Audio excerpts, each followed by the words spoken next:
Bonjour, bonjour à toutes et à tous, j'espère que vous allez bien. Donc j'enchaîne directement hein, les deux vidéos. Je suis toujours dans la même prise de vue, d'ailleurs, pour en parler. Donc entre les unités de renom et mon petit avis concernant les dernières unités de Stormcast Eternal qui sont... Enfin les derniers Battle Tom. D'ailleurs je vais me permettre de fermer ça, voilà. Voilà, attendez, du sel ou pas du sel sur ce qui est sorti depuis plusieurs mois. Bon, déjà, quand même, bon, les figurines sont stylées, hein, les figurines bon, en vrai, hein, on aurait eu ces figurines-là, notamment de Saurus, euh, il y a 2 ans ou 3 ans, je me serais remis aux Hommes Lézards. Je pense, hein. C'est mon armée initiale, j'avais presque, en tirant bien sur les coups en points de ouf, presque 4000 points d'Homme Lézard à l'époque de Warhammer Battle. En tant que collectionneur jeune adolescent, j'avais vraiment dépensé beaucoup d'argent à l'époque là-dedans. Euh, donc voilà. Franchement, et moi j'étais vraiment un très très très gros fan des Saurus de ouf. Saurus Kroxigor, c'était ce que je jouais. J'avais un prêtre Mashlan, le vieux tout pourri en fer. Je, je l'ai joué une fois pour le fun. J'étais un peu trop impressionné en fait parce que par l'unité. Bon là j'étais jeune donc je jouais pas bien du tout. Hein. Je faisais des armées euh, fonctionnelles d'un point de vue lore et absolument pas fonctionnelles sur le champ de bataille. Enfin en termes de gameplay. Donc j'ai toujours au mieux eu des victoires mineures ou des égalités ou des défaites. Bon, par contre, je n'ai jamais eu de défaite majeure, parce que j'avais une armée du coup qui était très résiliente, mine de rien, qui était capable des unités qui étaient très je jouais au minimum, j'avais une unité de 16 lanciers, ou de 16, mais en général, je jouais plutôt 24 Saurus. J'avais, je crois, une unité de 16 et deux unités de 24 Saurus. Donc, alors, il n'y avait pas beaucoup d'unités d'armée d'hommes lézards qui alignaient 3 unités de Saurus aussi populeuses. Donc, euh, donc voilà. Ouais, ça, je crois à 16 Saurus, c'était 240 points l'unité et 320 points lorsqu'on en a aligné 24. Donc voilà. Voilà. Je... Bref, on s'en fout. Euh, mais très belle figurine, très belle figurine. Je suis aussi très content, un petit commentaire esthétique, parce que on sent qu'il y a un travail de leur part de dire on prend en compte le petit côté euh, qu'on appelle ça, Stargate, Goa'uld, des hommes lézards. Je trouve ça très très bien avec ce côté-là. Ça se voit sur les lances des Skinks. Je trouve ça très très cool. Bon, le petit truc un peu dommage, c'est alors donc ça, je suis très content. C'est où est-ce qu'on en voit. Voilà. La Sagaie, mais ça je le dis depuis 2015, enfin 2016. Ça, ce concept-là, c'est aux orques sauvages qu'il faut le donner.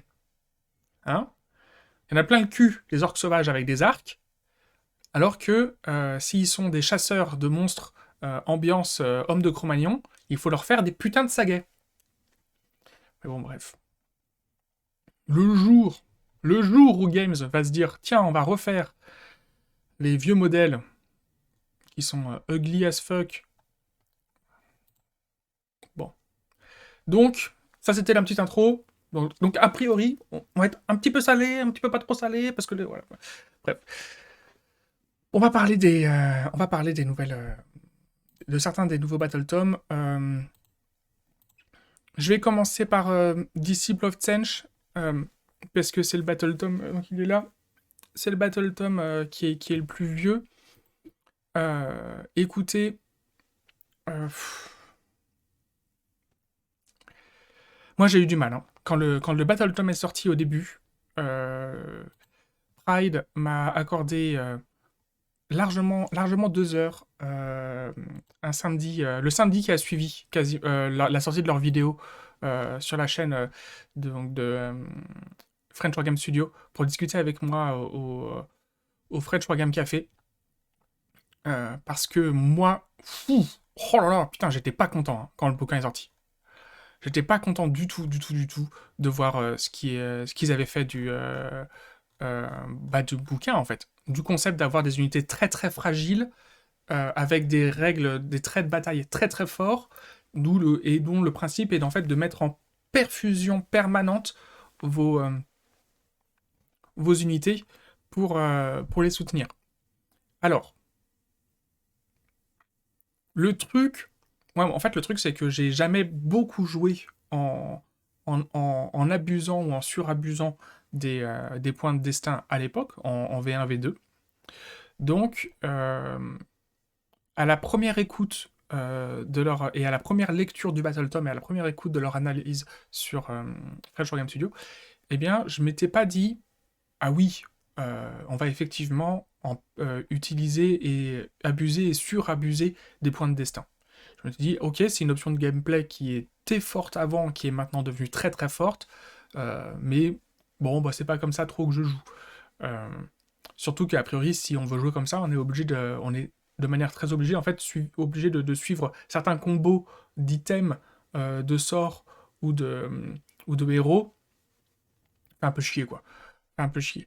Et surtout que, comme d'habitude, en plus, ça avait l'air de tout du côté pour les démons, et que, en fait, à la première lecture du Battletome, on se dit vraiment, bah putain, encore une fois, ils ont laissé complètement de côté les mortels de Tsench. Alors, les mortels de Tsench ont les figurines les plus récentes et les plus sympas, hein, genre, on va être quand même honnête, hein, les Kirik Acolytes, eh ben, ils ont, je trouve, pas vieilli depuis 6 ans, parce que les Kirik Acolytes, il faut quand même savoir que c'est des figurines qui ont été conçues pour Silver Tower, donc le premier jeu qui est sorti quasiment même avant la première boîte de AOS.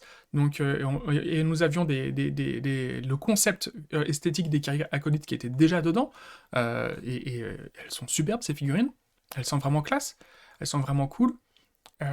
Bon, petit défaut, me casse pas les gouvernements, s'il te plaît. Voilà. Tout comme pour les Tsangor, on est dans ces armées qui sont du coup, enfin, dans ces unités qui sont du coup un peu vieilles, qui sont donc V1 Age of Sigmar, où en fait on se retrouve avec des unités qui ont pléthore d'options d'armement. Un peu chiant ça. C'est chiant à gérer sur le champ de bataille. C'est chiant à gérer sur le champ de bataille, je trouve. Voilà, de savoir si c'est des mecs avec armes de base bouclier ou deux armes de base, si ce sont du coup des mutants ou pas, s'ils sont équipés d'armes lourdes, et tout, enfin voilà, c'est un peu chiant. Je trouve que c'est pénible parce que donc en fait, en gros, pour vous réexpliquer, le concept du Tsangor, c'est au début, bon voilà, vous choisissez si ils sont en 2 armes de base ou armes de base et bouclier. A priori, vous les mettrez en armes de base et bouclier parce que là, en fait, il y a à côté tellement d'options d'armement pour les rendre un petit peu impactants en corps à corps que ça sert pas à grand chose de les foutre en. Enfin, pas grand chose. C'est bien intéressant de leur garder cette option de survivabilité avec le bouclier que de leur rajouter une attaque supplémentaire avec une arme de base supplémentaire. Sachant qu'à côté, ben, du coup, vous les jouerez jamais par 10 et systématiquement par 20, parce que pour faire un combo correct, cohérent, de à la fois survivabilité avec les boucliers, et à côté, eh bien, vous avez donc 4 par 10. Attendez, j'ai un doute. C'est-à-dire qu'en fait, par 20, vous allez avoir, je crois, 6 Tsangor normal, avec bouclier. 6 Tsangor normal. 4 Tsangor mutants. Et 8 ou 10 Tsangor avec armes lourdes. J'ai un doute. 8 ou 10. C'est-à-dire qu'en fait, je crois qu'on a par 10 figurines, on doit avoir 4 Tsangor avec armes lourdes et 2 ou 3 Tsangor mutants. et le reste en Tsangor conventionnel. Donc, je trouve, voilà, je trouve ça un peu pénible. Je trouve ça un peu pénible d'avoir à gérer en fait 2 options complémentaires d'armement par rapport à l'armement de base. Je trouve ça un peu pénible. Donc voilà. Bon, bref. Tout ça pour dire que... oh merde, pardon. Je suis en train de m'embrouiller avec tout le sel que j'ai à sortir. En fait, ce qui me gêne avec les Disciples of Change, c'est qu'aujourd'hui, il n'y a qu'une seule manière de les jouer. C'est-à-dire qu'en fait, on est obligé de jouer avec... en fait, en développant une économie du point de destin. Et quand je dis d'une économie du point de destin, c'est qu'on va pas économiser nos points de destin. C'est qu'en fait, on va créer, personnellement, euh, un système économique de points de destin. Parce qu'en fait, notre armée est entièrement dépendante de ça, parce qu'en fait, nos figurines, nos War Scrolls sont beaucoup trop fragiles, tellement peu stables, qu'on est entièrement dépendant de nos points de destin pour, en fait, rattraper. En fait, on fait 20 attaques, et là où, en général, une unité va perdre environ 50% de son total d'attaque jusqu'au niveau des blessures, en moyenne, en l'état actuel des choses, en faisant du 3+, 3+, eh bien, l'équivalent chez les Disciples of Change, c'est qu'en fait, on va se retrouver avec plutôt 25% de notre total d'attaque de départ. Donc, on est obligé, à rebours, de dépenser des points de destin pour remonter un petit peu cette quantité d'attaque pour remonter les touches et les blessures qui sont pas passées parce qu'on a des stats de merde. Bah, je trouve ça pénible en fait. Je trouve ça pénible parce que ce que ça veut dire, c'est qu'on est en fait, on est véritable. Là où avant, en V1, V2, on avait 9 points de destin. Et puis, si on avait choisi un gameplay un peu axé sur la génération de points de destin, on pouvait réussir en fait à en générer un total, enfin, à en générer 3-4 de plus au cours de la partie. En gros. Aujourd'hui, si on a 9 points de destin de base, on sait très bien qu'en fait, aujourd'hui, une armée de Tsens joue au minimum avec environ 18 points de destin au cours de la partie, voire même 27. Donc, alors là, la façon dont je dis, ça laisse croire qu'on peut faire 9 par 9 par 9. C'est pas le cas, hein. C'est pas le cas. Mais c'est pour vous donner un petit peu le range. Je crois qu'on peut même monter jusqu'à 32 points de destin générés au cours de la partie. Bon, bref. Et le truc, c'est qu'en fait, on n'a pas le choix aujourd'hui. C'est le gameplay de Tsench. Alors, vous allez me dire, bah, du coup, effectivement, c'est le gameplay identifié de cette armée. Oui, c'est vrai, d'accord.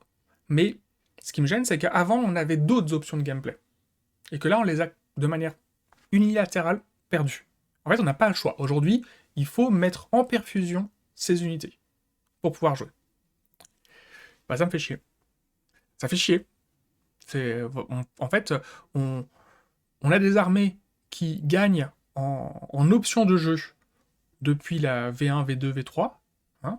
Bon, les Stormcast, c'est une évidence, mais Slave to Darkness, Korn, Gloom Spy Gitz, un petit peu les orques dans une moindre mesure. Les elfes, tous les elfes ont gagné des options de gameplay au fur et à mesure du jeu et tout. Bad Sench, j'ai l'impression qu'en fait, Games, bon bah voilà, ils ont eu un traumatisme au début de la V1 pendant quelques mois parce que les Tsangor étaient vraiment très forts. D'ailleurs, à côté, la Change Host de Tsench a toujours été très forte aussi, etc. Bon, ils ont vraiment un problème je trouve ils ont un problème de réflexion sur cette armée. C'est qu'en fait, en vrai, aujourd'hui, Tsench, bon bah, c'est une armée où si on veut raser l'armée adverse, on joue 6 héros qui vont cogner. Et sur les 6 héros, on va jouer au moins Kéros, peut-être un même Lord. Genre, moi aujourd'hui, dans ma liste d'armées de Tsench, pour jouer en fait full mortel, en fait je joue pas full mortel. Je joue 440 points de démon, et là vous voyez où je veux en venir.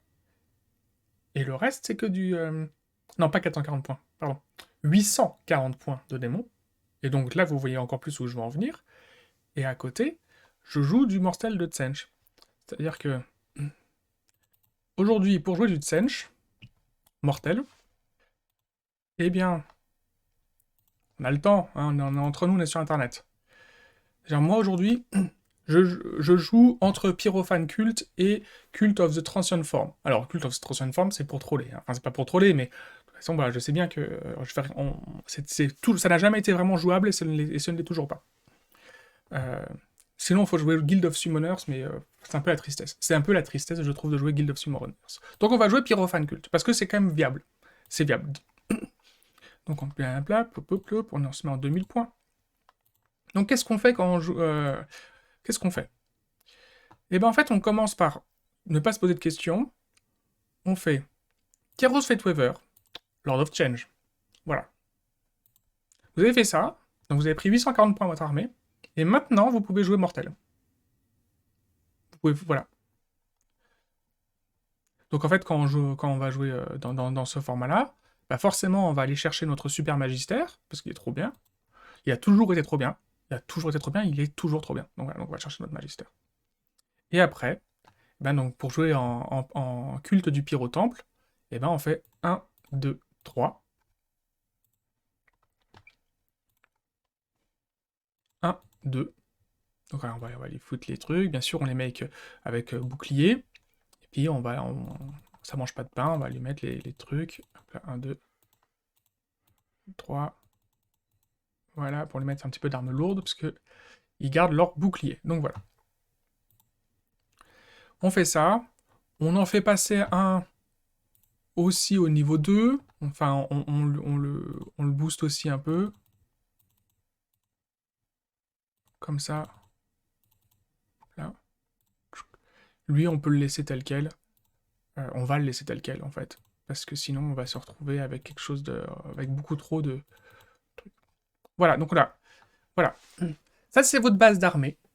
Et elle est carrément viable. Pourquoi elle est carrément viable? Parce que l'intérêt, c'est que les Kirik acolytes, leur sort n'est pas limité à eux-mêmes.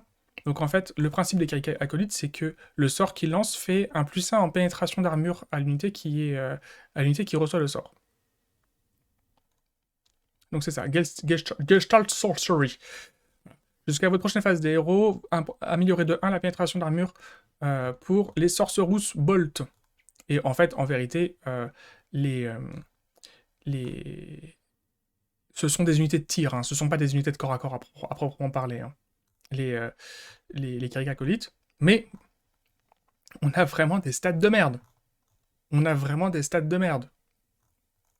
Faut pas... Enfin, voilà. 4+, 3+, pas de pénétration d'armure, dommage 1. Et en fait, l'idée, c'est que on va foutre sur notre unité de 30 Kirik acolytes une pénétration d'armure de 3. Et à côté, on va leur mettre un petit +1 pour tirer au tir, pour faire un 3+, 3+. Pardon, 3+, 3+. Et faire donc 30 tirs en 3+, 3+, pénétration d'armure de 3. Voilà. Ça va être ça le concept. Donc, faut quand même se dire que sur 30 tirs, à la fin, il y en a 10 qui vont arriver en moyenne. Hein. Donc c'est pas non plus incroyable. C'est qu'en fait, ça c'est vraiment pour se dire, allez, je joue avec les humains. Mais en vrai, ce sont ces 3 unités, et surtout ces 2 unités-là qui vont être efficaces sur le champ de bataille. C'est carrément jouable, puisque c'est ce que je joue. Et d'ailleurs, à côté, ce que j'ajoute, moi, alors, on l'a pas de base, il faut lui dire, rajoute-moi les Endless Spells, filter, voilà.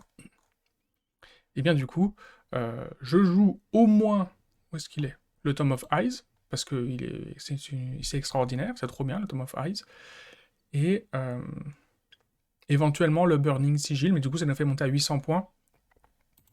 Donc, avec ce qui me reste comme point, et bien du coup, effectivement, ce que je joue, c'est le Curseling, c'est un sorcier de niveau 2. Un très bon sorcier de niveau 2. Et on va chercher à nouveau No Endless Spell. Et je vais chercher le Burning Sigil. Voilà. Donc c'est ça. Aujourd'hui, mon armée de mortels de Tsench, c'est ça, mon armée de mortels de Zench, qui est tout à fait valable. Qui est tout à fait valable, notamment parce qu'en fait, le Lord of Change, il lance 3 ou 2 des sorts. Je crois qu'il lance que 2 sorts, cette espèce de baltringue. Sorcier de niveau 2, la grosse blague. La grosse blague. Mais 400 points, le mec. 400 points, il est sorcier de niveau 2. Mais c'est un scandale. C'est un scandale. Bref. Donc, on a donc 3, 4, 6, 8 sorts. 8 sorts, en fait, non, puisque on a plus 3 sorts. Donc voilà, par tour. Et pour le coup, on a plutôt des bons lanceurs de sorts. Là, ça va bien se passer. Ça va bien se passer. Et l'idée, bien sûr, c'est que vous allez mettre le Tome of Eyes sur votre cursoling. Voilà. Et voilà, ça c'est une unité de mortel. Voilà, c'est une armée de mortels. Voilà. Qui est plutôt pas mal. Qui est plutôt pas mal. Voilà. Vous voyez pas très bien à cause du... Voilà.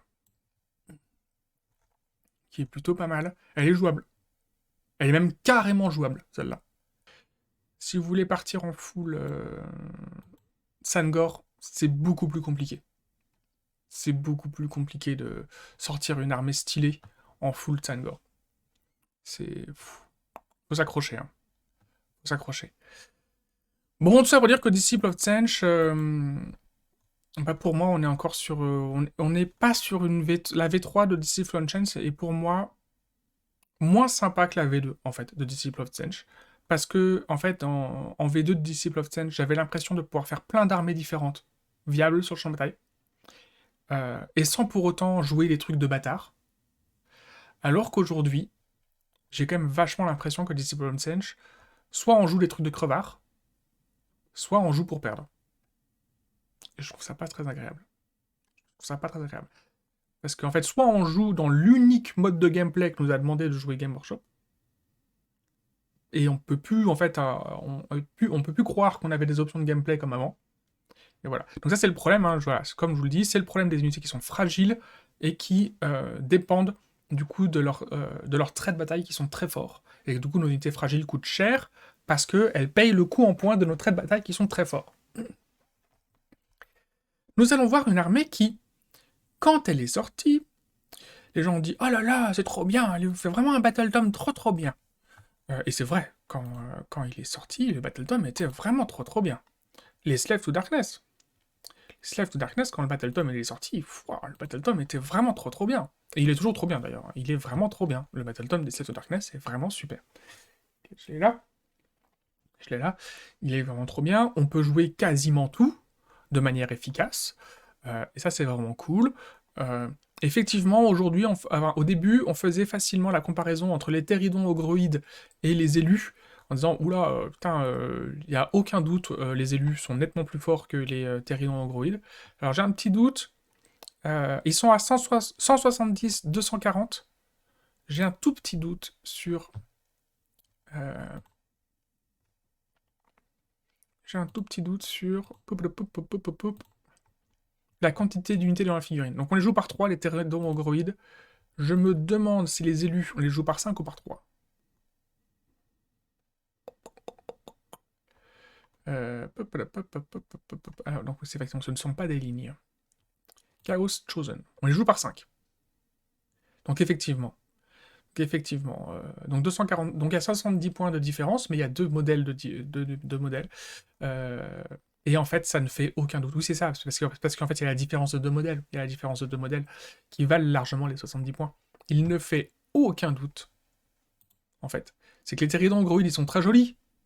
Mais à 70 points, vous prendrez systématiquement les choses.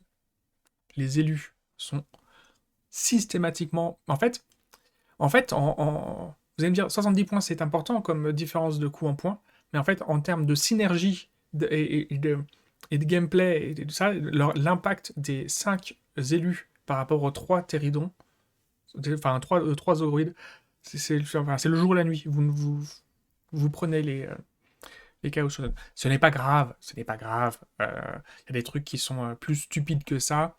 En l'occurrence, les maraudeurs à pied. Mais c'est pas grave, on s'en fout les maraudeurs à pied, on joue les autres. Je veux dire, mais voilà.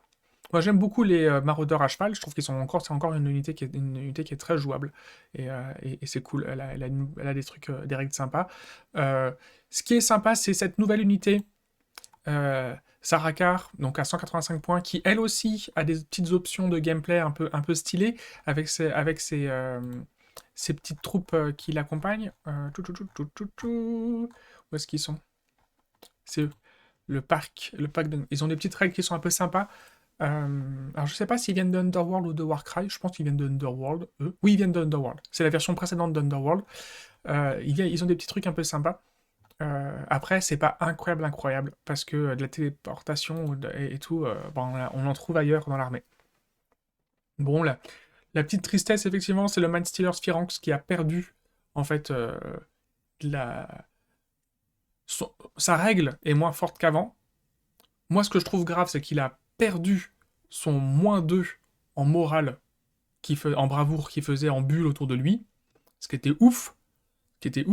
Bon, bah, moi, je trouve ça plus grave qu'il ait perdu le -2 en bravoure autour de lui en bulle, à 6 pouces ou 9 pouces, je sais plus, que un petit nerf, un certain nerf de sa règle spéciale, sachant que bah en fait, des règles qui vont permettre de faire des strike last, enfin qui vont imposer des strike last à l'adversaire, on en a beaucoup plus qu'avant dans l'armée.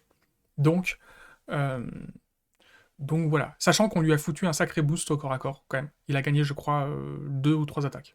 Non, 2 attaques. Il a gagné 2 attaques. Il a gagné 2 attaques. Et il a gagné il a gagné du damage ou un truc comme ça. Voilà. Il tape un peu plus fort qu'avant. Il tape un peu plus fort qu'avant au corps à corps. Même si je le jouais pas pour qu'il tape au corps à corps. Ah, et puis, bah, la grosse perte, la grosse perte, c'est qu'ici, il a perdu le keyword monster. Il a perdu le keyword monster. Ça, c'est très dommage. Et il n'a pas de marque du chaos, tout comme le Fomoroid Crusher qui est là, qui lui aussi a perdu le keyword monster, mais qui reste avec des règles. Ces règles, elles, n'ont quasiment pas été modifiées, il reste intéressant dans un certain format de gameplay. Enfin, pas format de gameplay, mais il reste jouable. Il n'était pas incroyable avant, voilà. Alors, si on va sur Internet,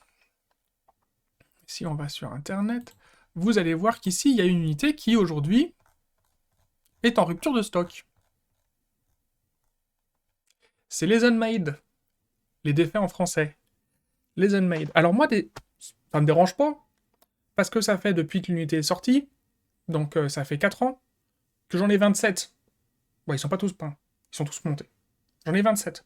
Parce que, bon, à l'époque, je les jouais pour faire une braverie blonde, parce qu'ils faisaient un -1 en morale aux troupes autour de eux, et qu'ils empêchaient les troupes de fuir le corps à corps. Aujourd'hui, ils font encore mieux. Bon, ils font plus le -1 en morale, c'est-à-dire la braverie bombe qui était possible dans le combo, donc de faire des -3 en bulle autour du Mindstealer Sphyranx et des défaits, ça fonctionne plus. C'est pas grave. Par contre, ils ont le truc le plus ouf du monde. Empêche les redéploiements et le commandement de ralliement. Ouais. Dans une bulle à 12 pas d'eux. Donc en fait, on peut en foutre 9 là, 9 là, 9 là, et puis, vous faites en sorte qu'il soit pas trop un sac de table, quoi. Mais comme c'est à 12 pas d'eux, ben vous avez vraiment une grosse bulle qui empêche votre adversaire de ramener des troupes à tout va. Alors forcément, aujourd'hui, tout d'un coup... Alors, les gens ont toujours kiffé les bêtes indomptées, parce que tout le monde kiffe avoir un mouvement de 6 pouces au début du combat. Finalement, le fameux truc qui était supposément trop stylé avec les crocs fendus, bah, ça a été nerf. Je sais plus ce qui s'est passé, mais voilà. Finalement, on s'est rendu compte que c'était pas ce qui était plus fun à jouer. Et du coup, par contre, là, comme tout le monde se pisse dessus à cause du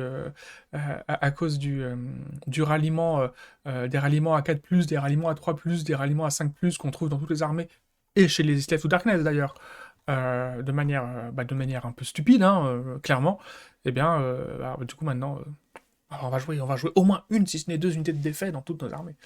Voilà. Et, bah, mine de rien, ce fameux Battle Tom que tout le monde a encensé en disant qu'est-ce qu'il est équilibré, qu'est-ce qu'il est beau, qu'est-ce que, enfin, si, qu'est-ce que les règles sont bien écrites et qu'est-ce qu'il est équilibré par rapport au reste, eh ben, c'est ce Battle Tome là qui, très rapidement, dans la semaine ou les 2 semaines suivant sa sortie, on a eu une première liste débile jouable où il s'est agi donc, du coup d'aligner 90, 120 de cette unité et qui leur permettait en fait d'avoir une quantité astronomique d'attaques avec les bonnes perfusions autour de eux. Ça faisait un combo qui était en plus pas si cher que ça à mettre en place. Donc voilà, en fait finalement un Battle Tome qui a permis un premier trou dans sa raquette, si je puis me permettre l'expression. Et aujourd'hui, eh ben, sur les forums, les gens ils se plaignent de quoi? Et comme d'ailleurs ils l'ont dit chez French Warrior Studio, les gens se plaignent du combo Varangard. Où est-ce qu'il est? Où est-ce qu'ils sont ces magnifiques figurines? Où est-ce qu'ils sont? Ils ont eu voilà. Chevalier du chaos, où tout le monde est en Urgle, avec bannière du chaos, machin, et en fait ils sont juste intuables, c'est imbuvable.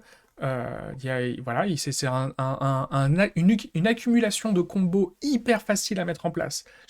En fait, c'est très facile à mettre en place parce que c'est des choses qui sont gratuites pour chaque unité, c'est juste des choix à faire. Et ça les rend en fait virtuellement intuables, très très très forts sur le champ de bataille. À côté de ça, en fait, comme je dis, c'est gratuit, donc en fait, on n'a pas à faire d'énormes sacrifices pour pouvoir mettre en place ces stratégies-là, sachant qu'en plus, à côté de ça, ben, ça reste des unités qui ont des statistiques, des caractéristiques de combat qui sont quand même assez stables, assez bonnes. Du coup, bah, je veux dire, bon, bah, c'est la Varangard, vous la connaissez. Les chevaliers du chaos sont quand même de très très bonnes caractéristiques pour 220 points, enfin, correct. Donc, c'est... Enfin... Donc aujourd'hui, voilà, c'est ce fameux Battle Tome sur lequel personne n'a pleurniché à sa sortie, qui aujourd'hui pose des problèmes en termes de kiff de gameplay sur les parties. Ok. Bon bah voilà. Par contre, qu'est-ce que ça a pleurniché sur les Gloomspy Gits? Ils sont là. Qu'est-ce que ça a pleurniché, hein? Bah...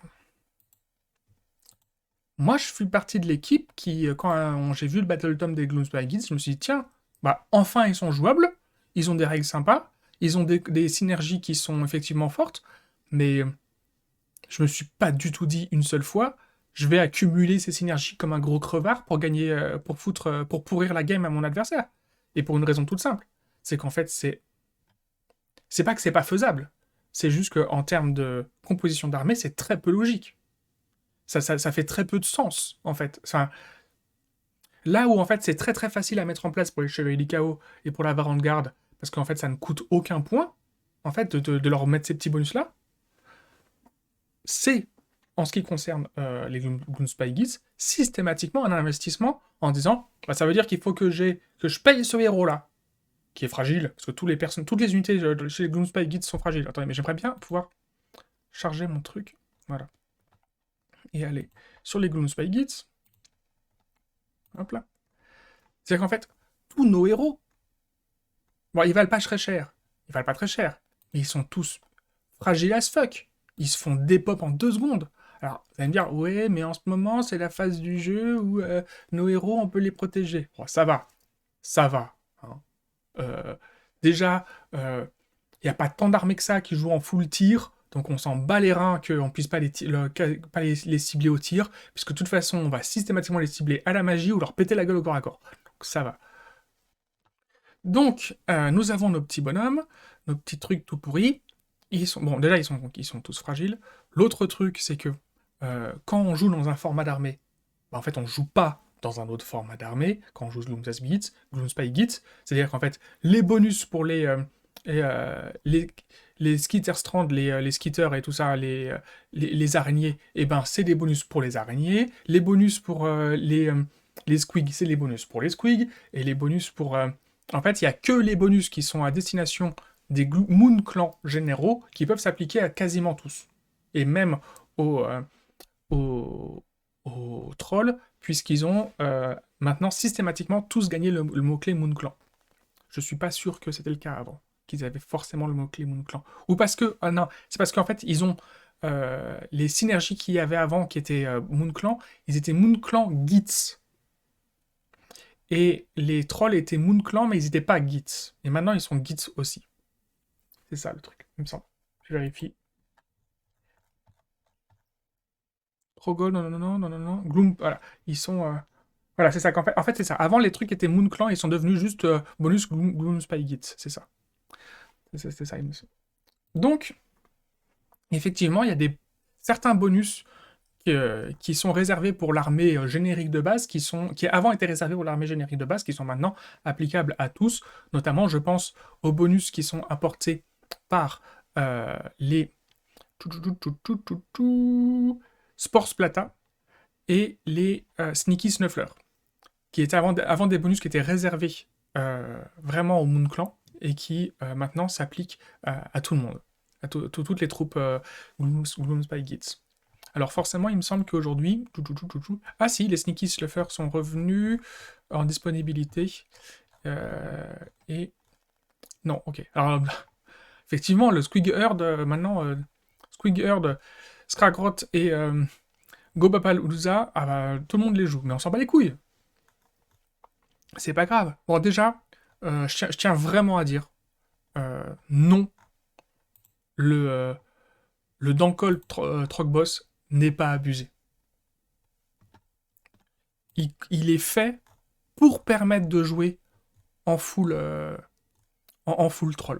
Bon, déjà, vous ne le jouerez que dans ce cadre-là. Il ne apporte un bonus qu'au troll. Hein. Lui, il n'y a pas de question. Hein. Il n'apporte un bonus qu'au troll. S'il fait un petit bonus, je crois, en morale aux pécores qui sont autour de lui, mais on s'en bat les reins. Enfin, c'est pas qu'on s'en bat les reins, c'est-à-dire qu'on va pas le jouer pour ça. On va pas le jouer dans une armée de Moon Clan pour qu'il apporte un plus 1 en morale aux troupes autour. Je vérifie. Il me semble. Hein. Voilà. Ah bah non. Non, non, donc il fait même plus de plus 1 en morale. Marrant, j'étais sûr qu'il faisait un plus 1 en morale. Magical Résistance. Donc non, il a fait plus de plus 1 en morale autour de lui. Donc voilà, on s'en bat les reins. Donc, il n'est utile que dans une armée de trolls. Et les armées de trolls sont faites d'une telle manière que de toute façon... Moi, ce qui m'a fait rire, c'était au début de voir des gens qui... ça me casse les couilles, ce site de merde qui déconne. Il y a eu, au tout début de la sortie des Gloom Spy Gits, une rupture de stock des trolls des marais, des troggods palustres. Parce que tout le monde s'est dit « Oh là là, leur tir, il est trop fort !» Mais pas du tout. Mais pas du tout. Il est pas trop fort, il est équilibré, déjà. Et puis, il faut réussir... Enfin... C'est 3 tirs, hein, parce que vous les jouez par 3. Hein. Vous les jouez par 3. Portée de 6. Donc, en fait, de toute façon, ces mecs-là ne vont tirer que sur les mecs sur lesquels ils vont taper après. Vous ne faites pas de combo avec ces trolls en vous disant « Je vais mettre mon armée blindée, mon unité de 20 ou 30 Gobelins Moon Clan blindés de bonus, avec les petits héros qui boostent les Gobelins Moon Clan, et derrière 3 trolls qui vont faire un moins 1 ou moins 2 à la c'est quoi? C'est Noxus Vomit. Voilà, donc moins 1 à la sauvegarde. Moins 1. Je vérifie, hein, c'est bien ça. Il fait toi un ennemi.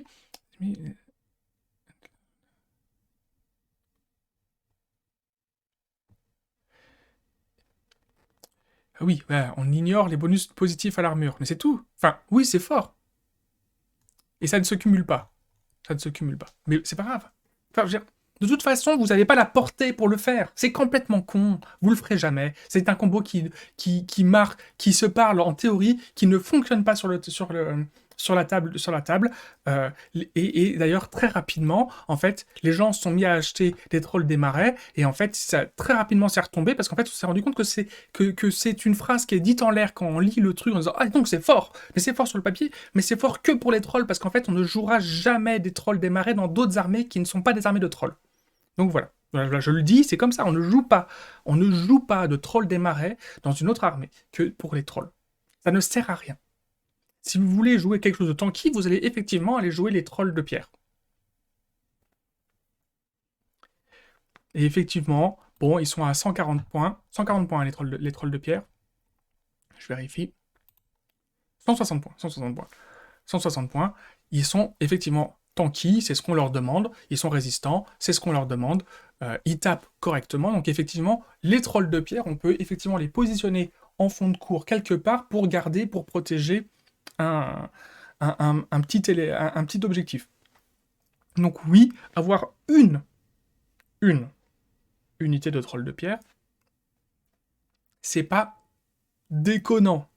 C'est pas non plus du tout optimisé de jouer en vrai des trolls dans une armée qui soit pas de trolls, parce que en fait il y a tellement de choses à aligner, que ce soit dans une armée Moonclan de base ou Boengrot, que il y a tellement de bonus à aller gérer et tout, que bon bah c'est 160 points, parce que je les mettrais pas pour autre chose, ces 160 points.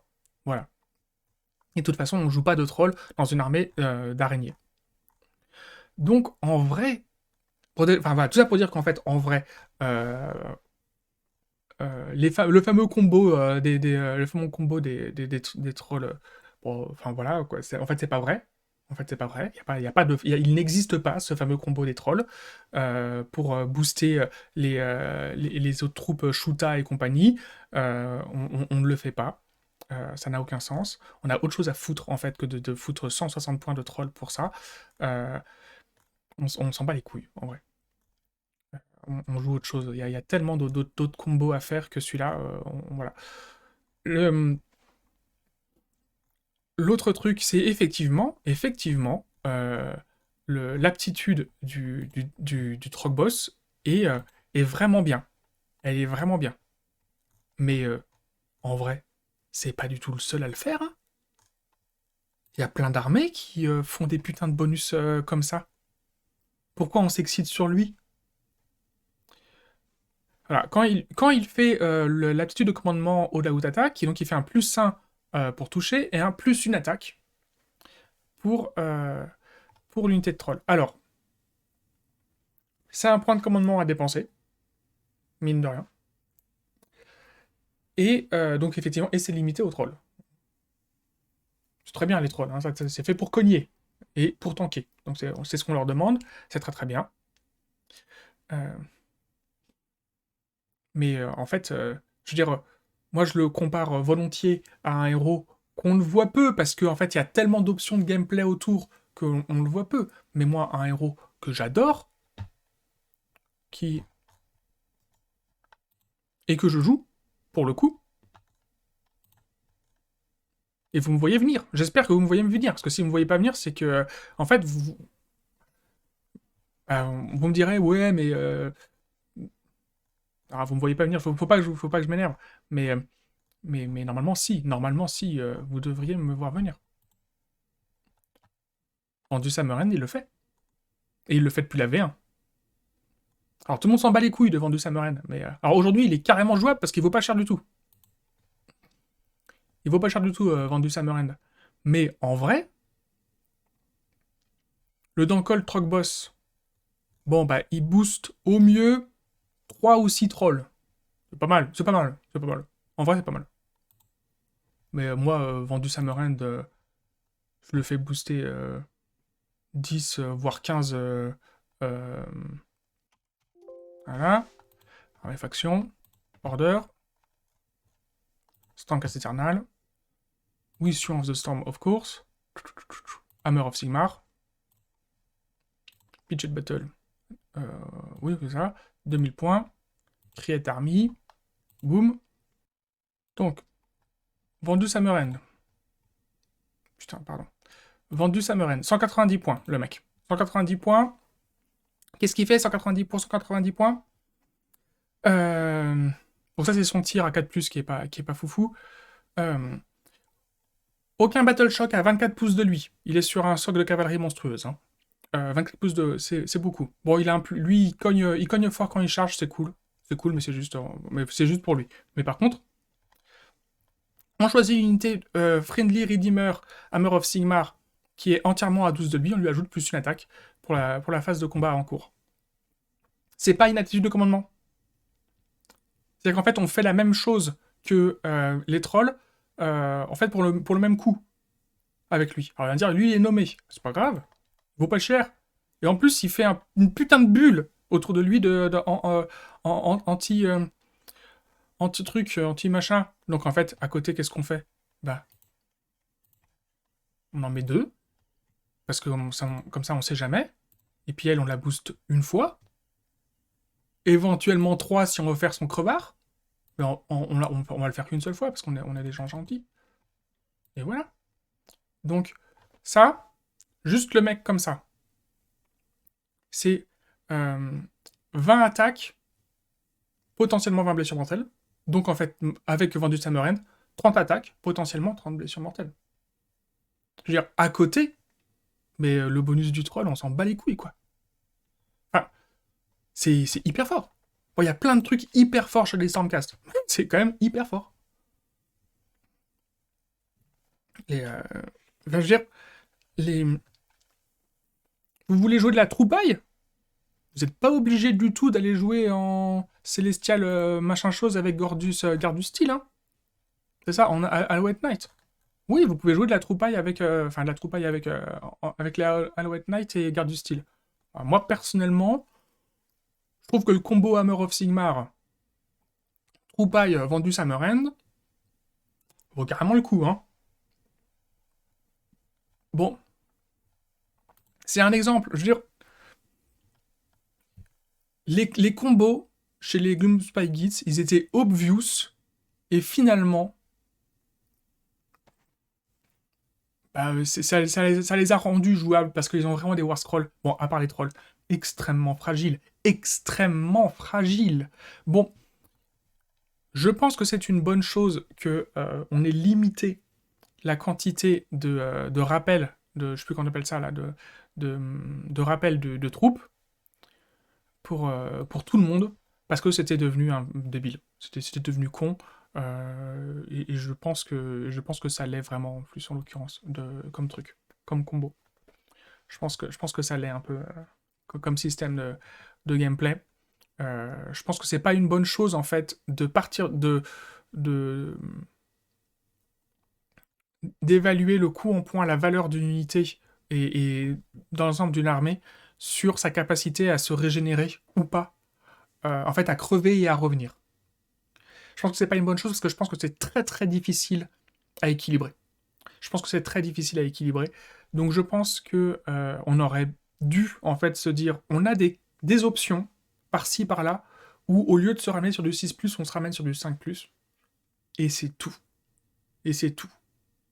Je veux dire, pas de possibilité d'avoir sur du 4+, ou du 3+. C'est trop fort. Enfin, déjà, c'est très fort.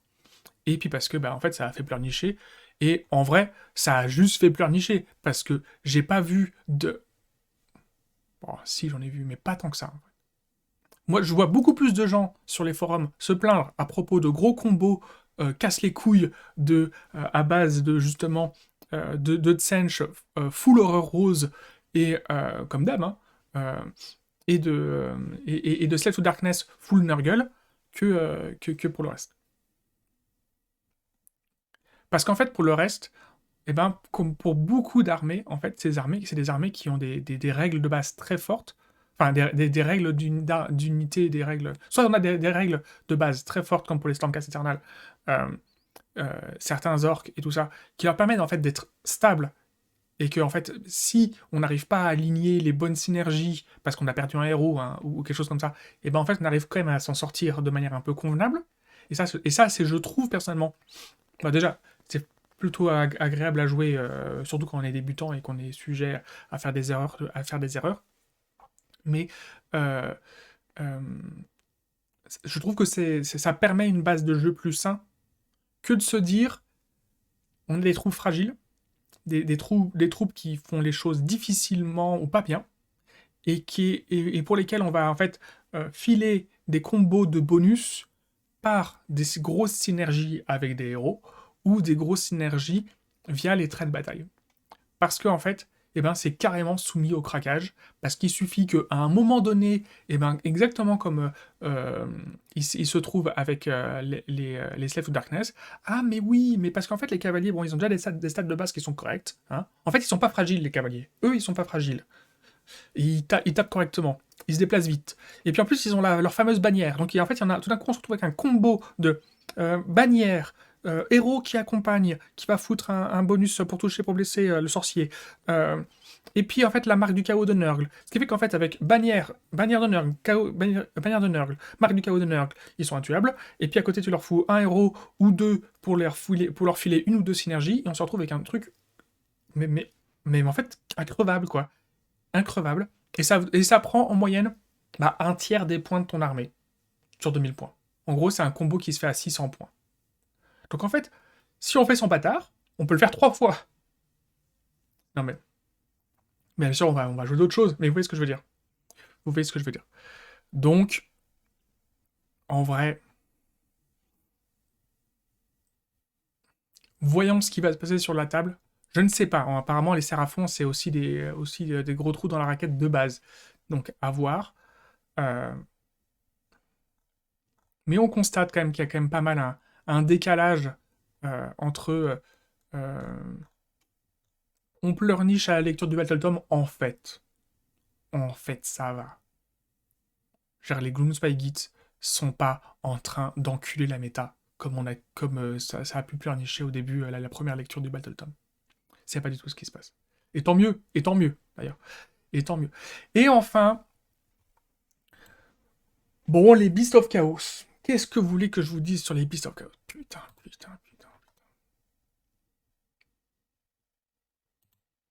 Je pense que, à nouveau, attendez, je vais fermer.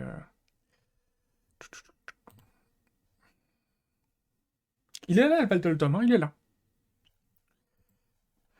Bah, les Beasts of Chaos, c'est la tristesse, hein. C'est la tristesse. Donc, ils ont un héros. Voilà. C'est ça, les Beasts of Chaos, ils ont gagné un héros. Putain. Et on n'a pas envie de les jouer, quoi. Enfin, moi, en tout cas, j'ai pas envie de les jouer.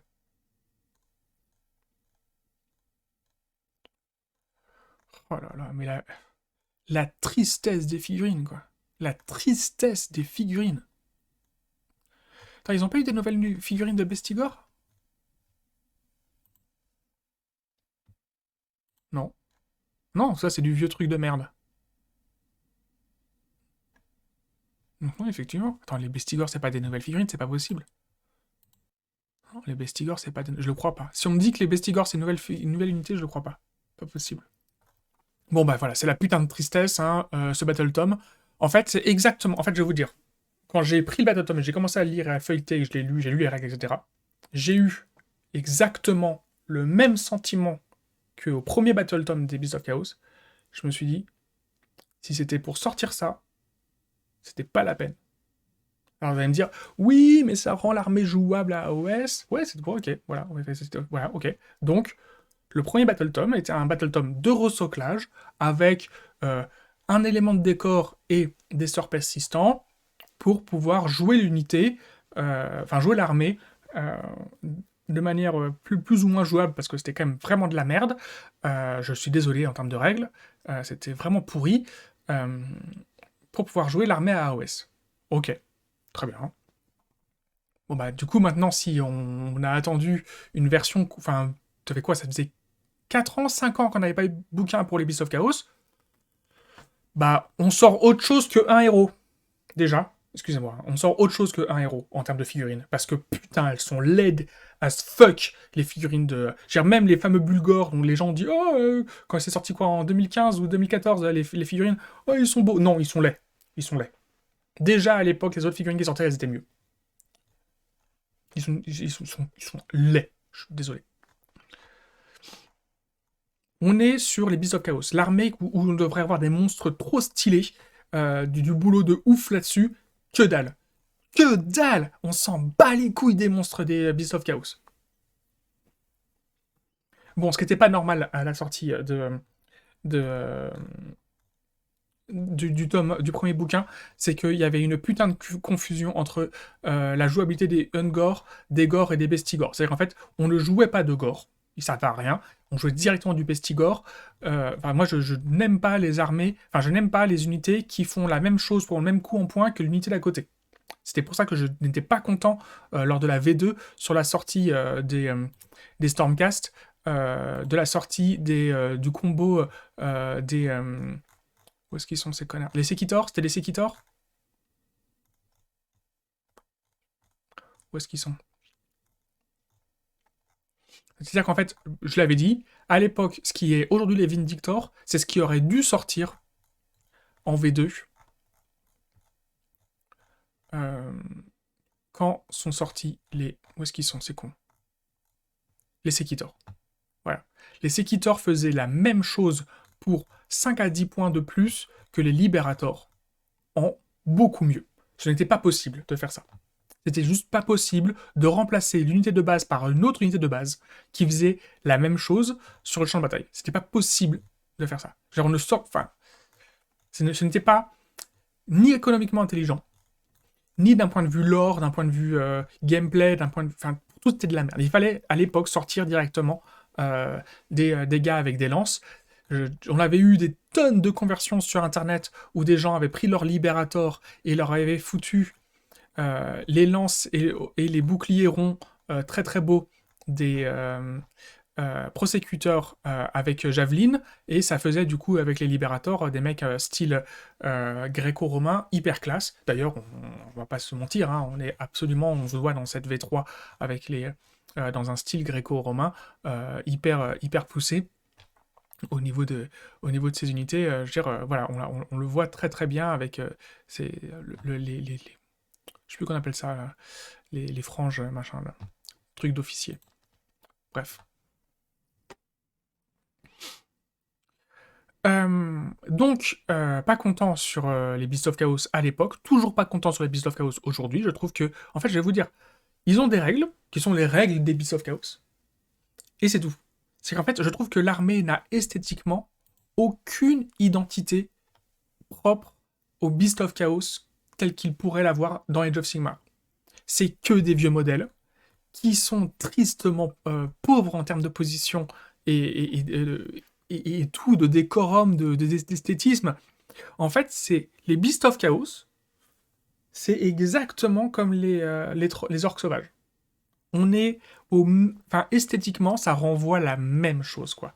On est sur des armées qui sont hors sol, qui sont en dehors de l'univers de Age of Sigmar, en termes d'esthétisme, en termes de ce qu'elles sont supposées évoquer, etc. Elles sont comme au tout début, et qui me pose toujours problème au niveau du lore des hommes lézards. On a en fait quelque chose qui est pas complet, qui est pas pensé, qui est pas suffisant. Je veux dire, en vrai, pour moi, les hommes bêtes, tout comme les orques sauvages, sont restés dans le vieux monde. Je veux dire, en fait, c'est des mecs, pas possible quand on voit les figurines, et, quand on voit les quelques options de gameplay un peu spéciales, un peu fun, ces mecs-là ne sont pas dans AOS. C'est pas vrai. Et je m'en bats les reins qu'il y ait eu quelques règles sur une double page ou 4 pages dans un White Dwarf qui ait permis de triquer les options de gameplay des zombettes pour les foutre top méta. C'est pas comme ça qu'on fait un jeu. C'est pas comme ça qu'on fait un jeu. On fait pas un jeu compétitif en boostant tout d'un coup. Putain, mais les Centigores, quoi. On fait pas un jeu compétitif en boostant tout d'un coup 3 points de règle pour faire passer une armée low tier à top tier.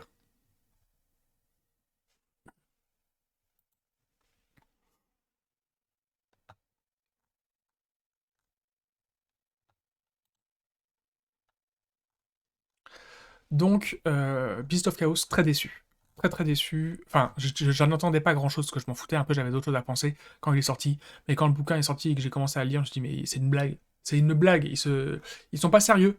C'est pas vrai, ils ont pas fait ça, quoi. Ils ont pas fait un bouquin de resoclage V2, V3. C'est pas vrai. Un V1, V3. Parce que c'est que ça, en fait. Ils ont juste adapté un vieux bouquin, des vieilles règles, à la version actuelle du jeu. C'est tout ce qu'ils ont fait. Le bouquin n'apporte rien de fun, rien de nouveau, pas de nouvelles unités, que dalle, zéro. C'est de la merde. C'est de la merde. Je suis pas content. Je suis vraiment pas content. Je vais arrêter j'ai arrêté d'en parler parce que je suis vraiment pas content. En vrai, je ne suis vraiment pas content de ce n'était pas la peine de faire ce livre-là dans ces conditions-là. C'était pas la peine. On, vous pouviez, il y avait, quand on voit le potentiel de tout ce qu'il y a à faire sur chaque armée, sortir en V3 en 2022-2023 un bouquin de cet acabit-là, je ne sais pas qui est l'auteur spécifique de ce bouquin ou si c'est une équipe qui a bossé sur ce bouquin. Je suis désolé, ce n'est pas du bon boulot. Et je me permets de le dire, de mon expérience de plusieurs années maintenant, je suis senior en analyse, correction, réécriture de règles, alors pas de jeu, mais du coup de règles informatiques, mais c'est le même principe, hein, je m'y retrouve très bien lorsque quand je vois ce qu'ils ont écrit, je vois très bien les trucs. Je vois très bien où ils ont fait des copier-coller, qu'il fallait pas faire des copier-coller, et les endroits où justement il y a des trous dans la raquette, où justement ils auraient dû foutre une petite note du développeur en dessous, note des designers. Parce que c'est mon métier au quotidien de faire ça.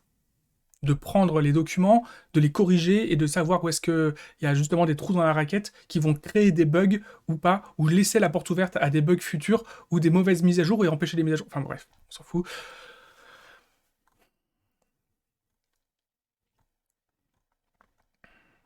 La tristesse de cette armée, quoi. La tristesse de cette armée.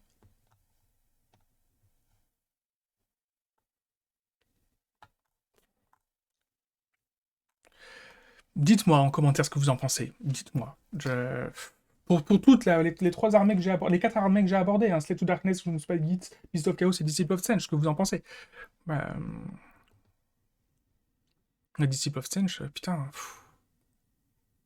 Disciple of Change, c'est l'armée des démons, des change-formes et tout ça. Et les trois quarts des démons, ils sont sur le format des Aurores Roses.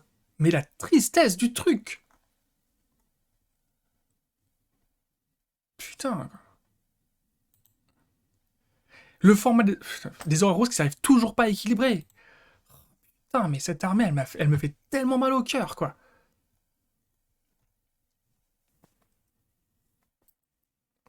Le changelin, qui a eu 3 fois ses règles modifiées entre la V1, la V2, la V3, ils n'ont pas été foutus de mettre à jour son lore. C'est le même lore copié-collé de la V1, V2, V3 dans les 3 bouquins. Ils ont copié-collé son lore. S'ils ont mis une ligne en plus dans la V3, il me semble, ils ont mis une phrase en plus pour un tout petit peu que ça corresponde à son gameplay actuel. Mais la blague, quoi. La blague. Alors que entre temps, son war scroll a changé 3 fois et qu'il fait 3 fois des choses différentes sur le champ de bataille. Non, enfin, je suis un peu dur, pas vrai. Entre la V2 et la V3, il fait pas tant de choses différentes, mais quand même. Et quand même, c'est plus le même. C'est déjà.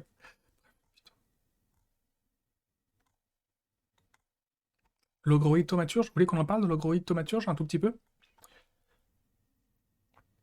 En V1, donc le mec, il avait un sort. Alors, c'est une figurine très très belle qui vient de Silver Tower, ok?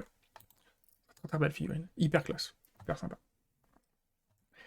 Je pense qu'elle n'aurait pas été aussi populaire dans les concours de peinture, etc. Je pense pas qu'en vrai, les ogroïdes seraient sortis chez Slave to Darkness. Donc, l'ogroïde thaumaturge, qu'est-ce qu'il fait, notre copain?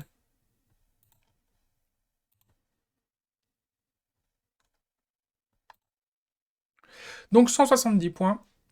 Quand il est sorti, c'était un sorcier niveau 2. Il valait aussi 170 points. Mais c'était l'époque où chez Slench,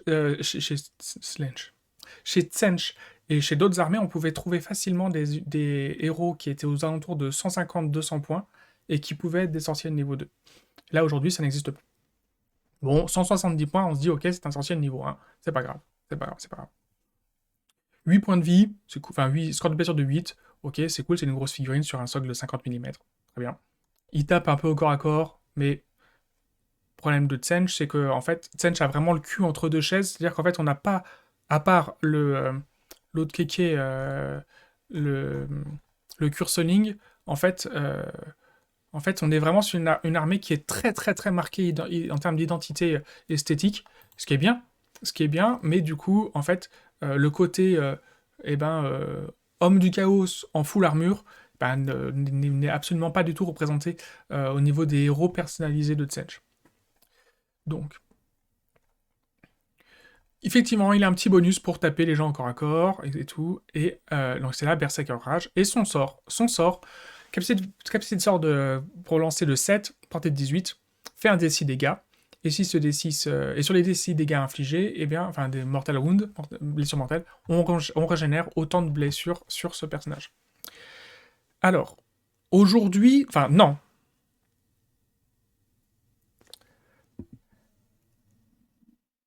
À l'époque, il n'était pas joué en tant que pour ça. Alors en fait, ou pour ça, comment expliquer les choses. C'est-à-dire qu'en fait, on ne jouait pas l'ogoroïde thaumaturge à proprement parler. On prenait l'ogoroïde thaumaturge à 170 points, et c'était un appendice à 170 points de Kerus Fateweaver. Pour que Kerus Fateweaver ne meure pas. Parce que Kerus Fateweaver, à l'époque, pouvait utiliser tous les sorts de tous les héros qui étaient autour de lui, de ses copains. Et du coup, c'était Kerus Fateweaver qui se régénérait des 6 points de vie. Et ben, le Groid, il lançait un autre sort. Il y a plein de sorts chez les Disciples of Tench, donc c'était ça le combo en fait. Il y avait plein de sorts à lancer trop chouettes, donc le Groid Thaumaturge. Voilà. Et en fait, mais en fait, en vrai, c'était la seule option dans laquelle on jouait le Groid Thaumaturge. On ne jouait le Groid Thaumaturge que si il passait la partie entière, le cul collé à Kerus Fateweaver. C'était la seule chose. Sinon, on ne jouait pas cette figurine. Alors vous me direz, ah bah il y a au moins une option dans laquelle la figurine est jouable et tout. Non, non. Oui, mais en général, enfin, excusez-moi, mais quand on joue une figurine, on joue une figurine. Enfin, non, c'est pas bien ce que je dis. Je veux dire, c'est quand on conçoit une unité, c'est pour qu'elle soit jouée en tant que telle. Excusez-moi. Après, effectivement, c'est aux joueurs de faire ces listes d'armées, de faire des conceptions de listes. Qui vont mettre plus ou moins en valeur certaines unités. Et là, c'est qu'en fait, on s'en passait d'unités qui étaient... On s'en battait les couilles, on la jouait pas, à une seule option dans laquelle elle est jouable. Voilà, le problème de l'algorithme thaumaturge. Bon, avant, il avait une option... Bon, avant, il était, je pense, trop fort. Sorcier de niveau 2, et son sort faisait donc déjà un des 6 dégâts, sauf qu'au lieu de se soigner de 1 des 6 points de vie équivalent aux dégâts infligés, en fait, il faisait popper un des 6 brimstone au corps à corps de l'unité qui venait de se prendre son sort. Donc les brimstones, c'est ça. C'est le truc le plus faible, fragile de toute l'armée de Tsench. Mais on s'en fout. Parce qu'en fait, ce qui nous intéresse, c'est que à la phase de magie, on a foutu un des 6 de ces petits modèles au corps à corps d'une unité ennemie. Et donc on l'a loqué au corps à corps. Dès la phase de magie. Donc c'était ça qui était intéressant. Et ça, c'était... Est-ce que c'était trop fort? Je sais pas. Je sais pas. Peut-être que si le sort avait fait un des 3 dégâts et qu'on faisait popper un des 3 petits connards au corps à corps, le sort existerait encore aujourd'hui. Je sais plus pourquoi je suis allé m'énerver sur cette situation-là. Bon, aujourd'hui, dans le format de jeu actuel, apparemment il est joué. Parce qu'il y a les bonus de Galician Champion. Il est Galician Champion lui ou pas? Je crois pas.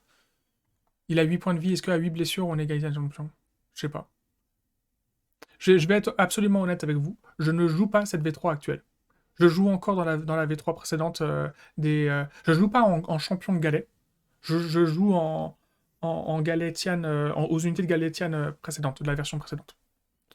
Je suis désolé, je joue pas très souvent. Je peux faire une partie à 2 par mois maximum en ce moment. Je n'ai pas eu l'impression d'avoir kiffé et expérimenté la version précédente autant que je le voudrais.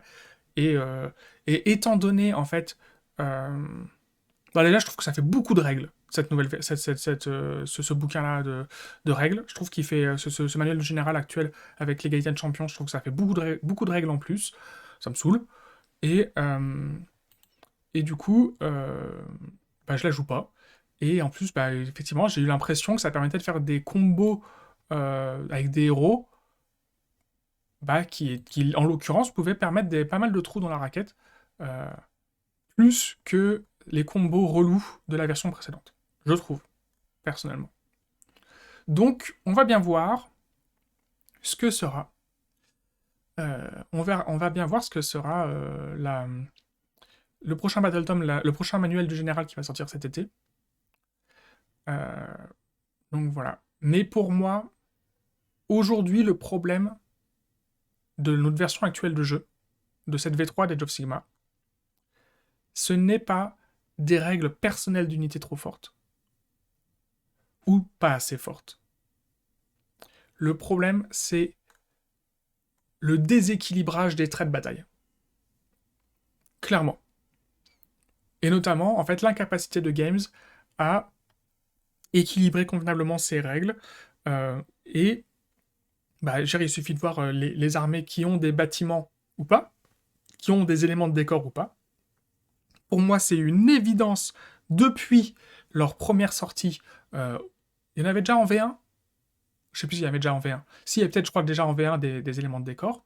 Ce sont des... ces modèles, ces figurines devraient avoir des profils d'unité avec un score de...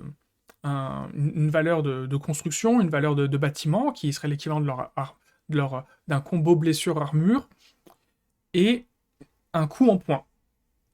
En disant, bah, si je joue la pyramide des hommes lézards, je joue la pyramide des hommes lézards et elle coûte 50 ou 60 points, un truc comme ça. C'est un truc avec un score de blessure de 15. Un truc, ouais, j'en sais rien. Enfin, vous direz, c'est beaucoup, le score de blessure de 15. Ouais, mais aujourd'hui, on joue ce truc de merde gratos, quoi. Bref. En fait, ce sont des règles. En fait, je pense que c'est très difficile d'équilibrer les éléments de décor, parce que ce sont des choses qui prennent de la place sur le champ de bataille. Et en fait, ça, c'est très difficile à évaluer. La fameuse surface des socles, taille des socles. C'est très compliqué à évaluer. C'est très important. Avoir des armées avec des unités avec des petits socles, ou tout d'un coup avoir des unités avec des gros socles. Pour les bulles, pour l'occupation du terrain, pour pour occuper les objectifs, etc. Pour bloquer l'accès, les déplacements à certains environnements, parce que les décors prennent telle place, etc.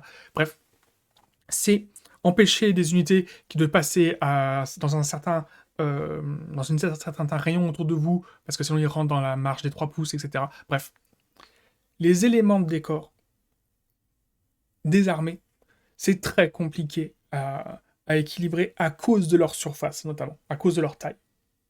À cause du fait que, pour certaines d'entre elles, on n'a pas du tout envie de les mettre en fond de cours, on veut les avancer le plus possible au niveau du centre de la table.